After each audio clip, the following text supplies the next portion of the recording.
Hey everyone, my name's Pia Intalandi and I'm a fashion design academic over in Melbourne, in Australia. And I, for the better part of the last decade, have been dressing the dead. And, things are pretty strange at the moment. And one of the big things that I'm concerned about is the drastic change to the way that we're going to be practicing death.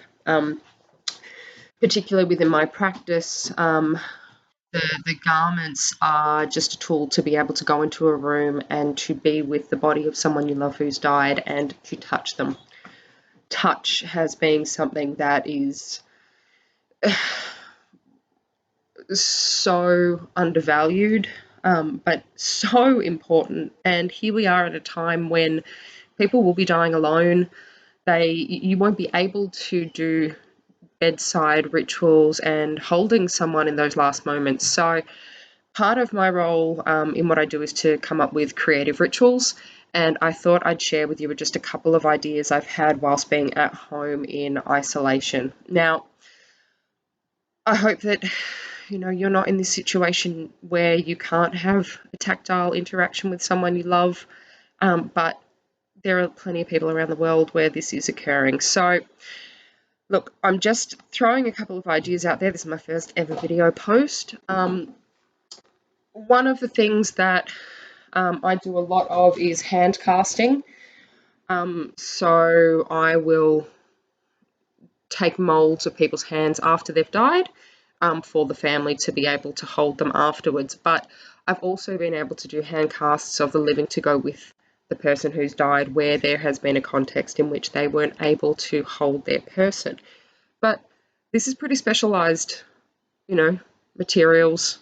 You can't really just go out to the shop and buy yourself some casting materials and do hand casts. So what are the simpler things that you can do at home? Well, you can just trace your own hand. This is not something that's done with a huge amount of thought and concentration, but this could be something that you could do during a streamed funeral, where you could trace your hand and you could write a letter in it, and you could do a kiss mark on it.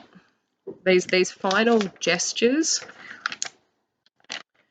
are something that can be really important. So if you're in a situation where you can't be with that person, consider a letter, consider a gesture of tactility. And it might be that, can you put this in the mail and post it?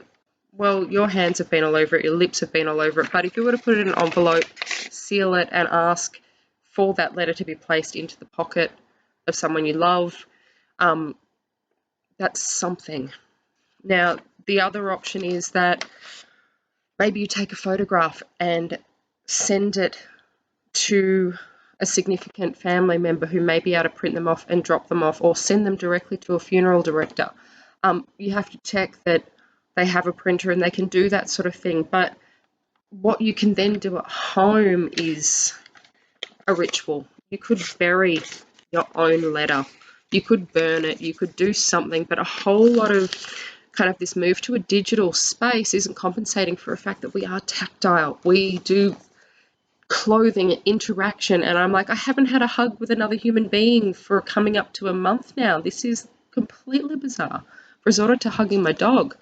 Got a scary mannequin over there. I might get to the point where I'm doing that. But letters, mark making, these are all important. And, some of my families that don't want to involve themselves in dressing, so it may be that only one person wants to engage in a dressing, but we still usually have a pocket in the garment that families who still want to say something, that can go with them. It could be a photograph. So I'm talking to a bunch of my funeral director friends to see whether or not they still have the capability to do anything like that at the moment.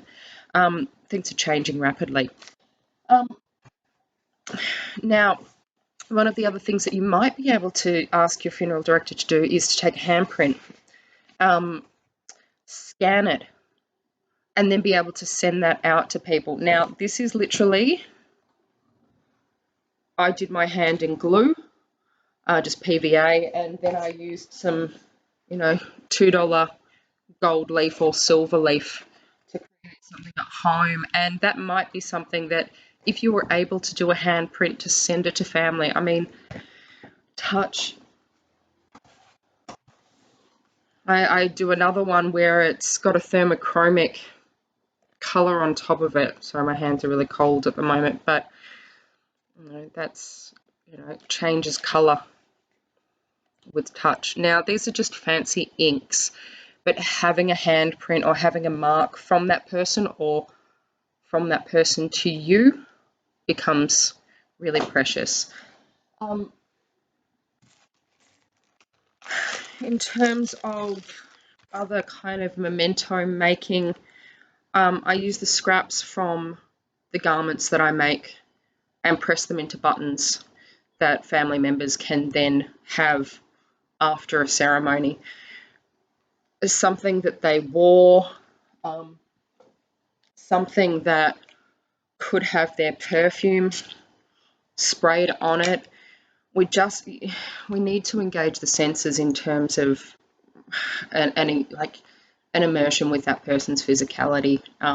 Being stripped of that opportunity at the moment is incredibly detrimental to our cultural practices, and if you're stripped of a lot of the opportunities to make these cultural practices. I literally have a box under one of my desks called Memorial Ideas. I got a bunch of these little hand impression kits from Kmart in the baby section. Now, obviously, we're not all going to do a rush to buy these sorts of things, but you can make impressions with Play-Doh. You could give those things to your person or ask that a medical centre could give those to their person. Clothing becomes really important. Now, I'm going to borrow this ritual from a dear friend, Paula Mahoney, because it just broke my heart. But clothing is really significant, particularly if it's got someone's scent attached to it. Now, Paula did a series with her PhD about wearing her father's jackets backwards, that putting on a jacket and hugging it is kind of as if you're still hugging that person. These are strange times and desperate times, and in finding a place to put this grief and this loss, look for creative solutions. It's never going to be the same, but this might be all we've got. I'm going to keep thinking, and I'll post a few updates if you're interested with other potential tactile, digital ritual, streamlined ritual, because I don't think that sitting there and watching a funeral is necessarily going to hit the parts that need to be hit in terms of any semblance of a platform to heal from. So I think that we need to, our wonderful celebrants and practitioners out there working in this space are going to be racking their brains around, well, what works for that family? It might be simply, hey, everyone, we're about to stream this service. Could you all make a cup of tea? Everyone sit and let's drink this cup of tea together. Funerals are going to change. I'll leave it there for the moment, and hopefully I'll be able to post you some new ideas soon. If you've got a case that you want to bounce some ideas off, please let me know. I'm just hoping our postal service doesn't go down, because it might be that you can send a letter or something to go with that person, or scan or take a photograph, send it to someone who can print them and put them all together. But we need a place to put that grief and anxiety. Look, stay safe out there. I hope it's none of your people, but it's always going to be someone's person. Interesting times to be alive.